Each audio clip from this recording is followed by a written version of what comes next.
Hey, happy day 616 of What You Up To Now. Sharon Horne-Ellstrom here, also known as Pajama Grandma.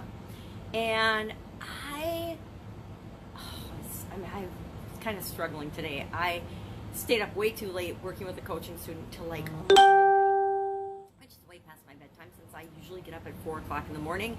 Staying up till midnight is hard on me. I used to be able to go on 4 hours sleep. I don't know how I did it, but in my 20s and 30s and 40s, up until 50 when I dropped dead, which is probably because I never slept enough, or partially because of that, and I was running through my life,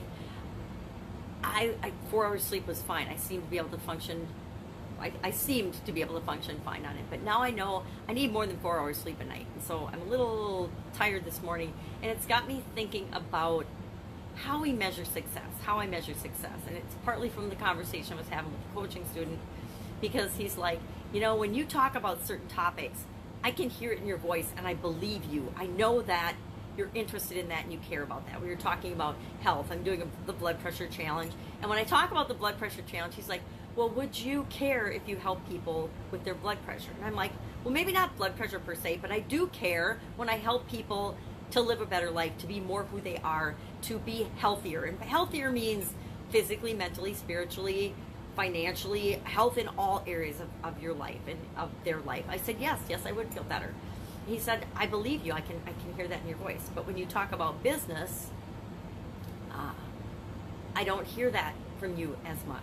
And I'm like, I thought that was really interesting because I think I'm this big to help people from offline to online business person and and processes and systems. And yeah, I've done that for decades.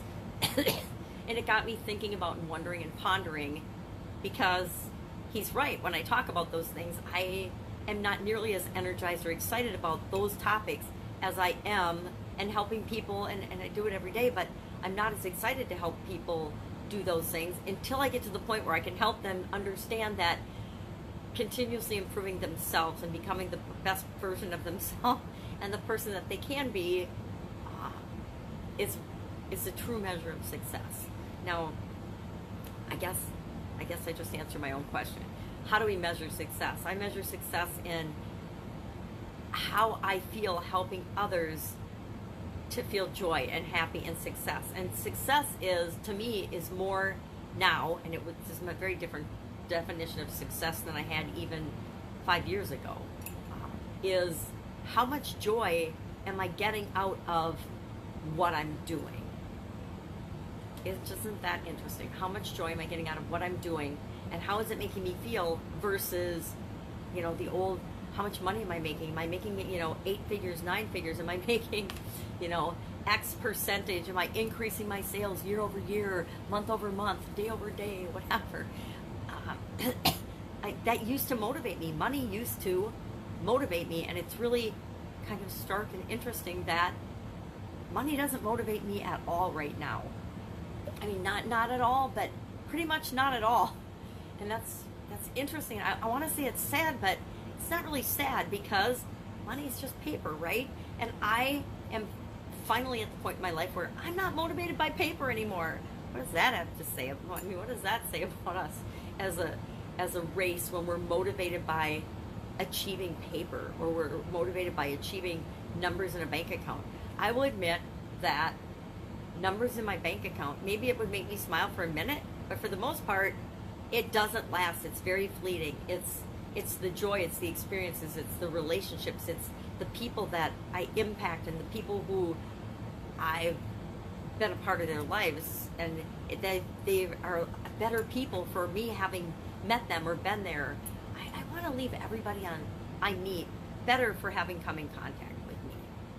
And I would say that in the past, I don't think I've necessarily had that conscious thought that was even important to me, and that, I guess I've always wanted to make the world a better place underneath, and I never understood where that desire came from. But maybe that's it. Maybe I just want people to be better off because they were exposed to me or they came in contact with me. And that's my definition of success, not, am I making $100,000 a day? Am I making $1 million a day? Who cares? And, who knows about it and who cares? Even if I was, I'm not telling anybody, so who cares? It's funny. So what is your measure of success? How do you define success. You know, you can share it in a direct message, or let's have a chat about it. I'm really curious how other people define success, and if you and your definition of success have changed over time, or if you feel like, hey, I've always wanted to make $1 million a month and I still want to make $1 million a month, and to me, I'm not successful until I make $1 million a month. It's interesting.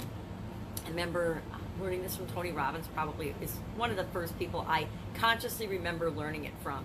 The whole how we define success. And he was coaching a gentleman, or telling a story about a gentleman who made, you know, serious millions of dollars and had all these amazing things in his life, yet he didn't feel like he was a success because his definition of success was he had to do A, B, C, D, and they were like so out there that Tony was like, you're never going to achieve that until you change your definition of success. You're never going to feel successful if you're always reaching for it and it's always out of your reach.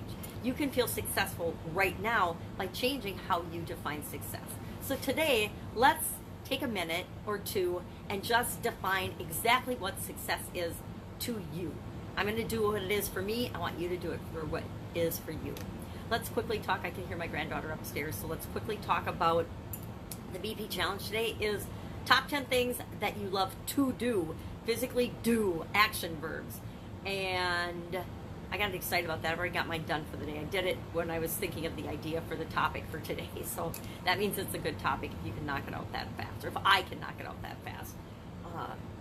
Getting ready for my traveling, and maybe that's why my mind's a little unfocused and discombobulated, but it happens to me anyway, I'll be honest. So if there's anything I can help you with, go ahead, hit me up in the comments below, or send me a direct message if you've got a question about the challenge, anything about challenges. I'm kind of the challenge queen. Not kind of, I am the challenge queen. I've done and overcome and shared and led and taught challenges and different challenges in all different links and all different strategies for decades now. Of course, it was before they were called challenges. They were just obstacles and shit that happened in our life that we had to deal with. Well, to continue existing. Now they're called challenges. I think challenges is a better name. I love the word challenge instead of obstacles or problems or things like that. Challenges to me are positive. To a lot of people, challenges aren't positive, but to me, challenges are positive. It means I see it, I see the thing, and I'm going to achieve what I want, in addition to this challenge. This is just a little speed bump along the way. So working on that.